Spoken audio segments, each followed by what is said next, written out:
Hey guys, this is a video to describe my Spyder Pilot ACS marker. It's for sale, and I just want to make a quick video showing off what's in the box, what it comes with, disassembly, tips on operation, and what upgrades I'm including, and then a test video to show you that it works. Alright, before I go describing everything in detail, I just want to go over a quick overview of what I'm including in the package. I am including the original box, the manual, which describes like operation and stuff like that, a bunch of feed necks with the stock one, along with an elbow to put on if you want to use it, and the upgraded Smart Parts feed neck that goes on there. Also including a barrel plug, a battery, and the original 12-inch arrow twisted and ported barrel, along with, of course, the marker itself. Upgrades include ShockTech Superfly bolt, PMI Perfect adjustable drop forward. It's got 4 levels of adjustment. You can move the ASA to put the tank in a better position on your shoulder. It's also got a macroline kit and a 32 degrees valve spring kit upgrade in there, and the 32 degrees velocity spring and back. And that is what will be included.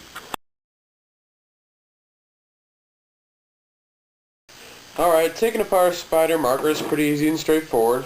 All you have to do is, there are 2 retaining pins that hold back the velocity adjuster. First one is here. All you have to do is just, pull it off.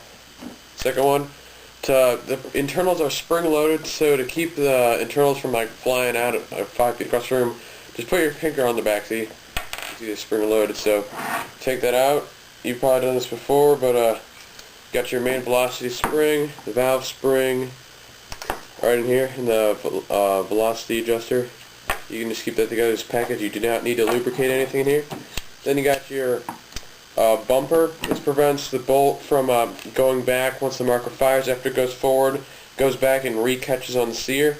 This helps to stabilize it and reduce kick. Then you have your bolt and hammer. This bolt is the upgraded ShockTech Superfly bolt. It's got what makes it a really good bolt is it has the face of it, the air, it makes an even surface for the air to go over to hit the ball. Makes a really consistent shot. It's a nice bolt. And here's the hammer. For tips of maintenance, you do not need to lubricate the bolt, but if you break a ball or whatever, it's good to wipe it off. It's a Delrin bolt, it's really lightweight. You do need to lubricate. There's a red O-ring on the front of the hammer. I recommend using Gold Cup lubricant on Spyders. You can find this stuff pretty cheap, either online at a place called actionvillage.com or at a pro shop like Paintball Outfitters, wherever your pro shop is. That's it. And other than that, keep the breech clean, and that's basically it for maintenance. You don't really need to mess with any of the valves up front or the volumizer up here. They pretty much take care of themselves, really. Other than that, just keep it clean, classic things like that. To put it back together, just slide the stuff in opposite order. The bolt goes on top of the hammer. Make sure the O-ring is facing forward as you put it back into the marker. Pretty straightforward. You click the trigger while the marker's on. They'll let them in. There you go. And then you just put the other internals, slide them back in.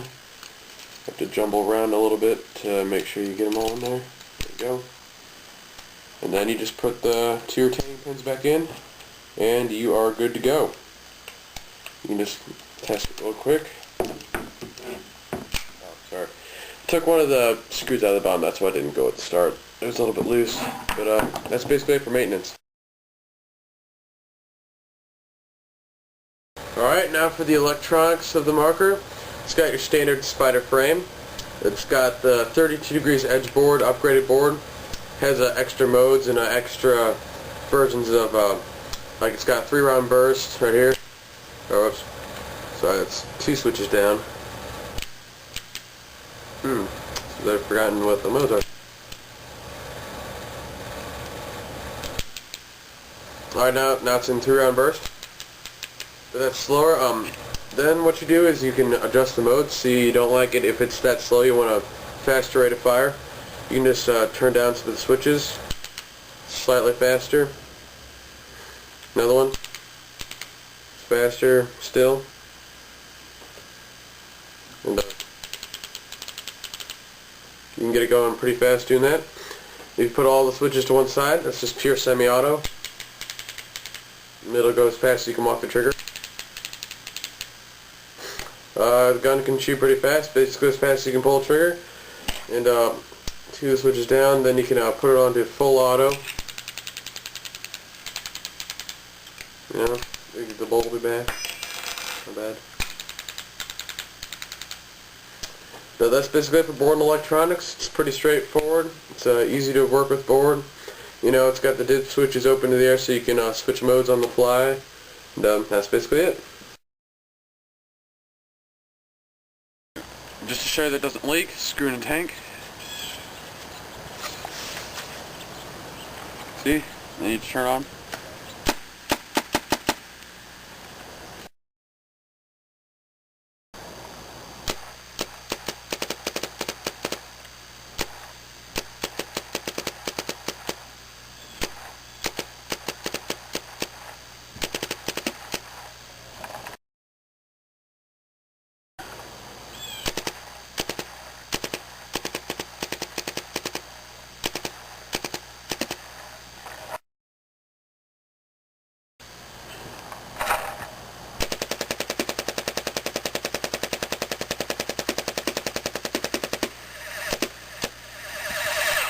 Woo!